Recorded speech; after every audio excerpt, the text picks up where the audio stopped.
Praise the lord. ముందుగా అందరికీ happy new year. ఈ 2026లో మీ జీవితంలో దేవుని ఆత్మ, దేవుని కార్యాలు మీ జీవితంలో బలంగా ఉండాలని నేను కోరుకుంటున్నాను. సో ప్రేయర్ స్టార్ట్ చేద్దాం. పరిశుద్ధ ప్రేమ కలిగిన తండ్రి, నీకే వందనాలయ్యా. దేవా, 2026వ సంవత్సరంలో అడుగుపెట్టాం బ్రహ్మ. ఈ మొదటి రోజున, ఈ మొదటి గడియలో మేము ప్రార్థిస్తున్నప్పుడు ప్రభు పరిశుద్ధ పరచమని అడుగుచున్నామయ్యా. మా జీవితాలను పరిశుద్ధ పరచమని అడుగుచున్నాం ప్రభు. దేవా, ఈ 2025 అంతా దీవించావు, కాపాడావు ప్రభు. నీ రెక్కల చోటని గప్పవు. ఎటువంటి యాక్సిడెంట్లు కానీ, ఎటువంటి ప్రమాదాలు కానీ సంభవించకుండా మేము ఏం చేసినప్పటికీ ప్రభు మా తోడున్నావయ్యా. నీ హస్తం మా మీద ఉంచావు, నీకే వందనాలు.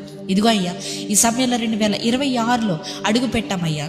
దేవా, మేము చేసే ప్రతి పనిలో, మేము తలచే ప్రతి తలంపులో 2026లో దేవా ప్రతిదీ కూడా సక్రమంగా విజయవంతంగా జరగడానికి నీ కృప చూపమని అడుగుతున్నామయ్యా. 2025లో ఏదైతే పనులు కానీ, లేకపోతే ఏదైతే కార్యాలు కానీ, డీల్స్ కానీ ఏవైతే ఆగిపోయినాయి ఉన్నాయో ప్రతి దాన్ని ఇప్పుడు విడుదల చేస్తున్నామయ్యా యేసునామంలో. తండ్రి, ఏదైతే పనులు ఆగిపోయినాయో ప్రతి పనిని ఘనంగా నేను విడుదల చేస్తున్నానయ్యా. దేవా, ఈ 2026లో ఏదైతే పని ప్రభు ఆగిపోయిన ప్రతి పనిని నీవే సఫలపరచమని అడుగుతున్నామయ్యా.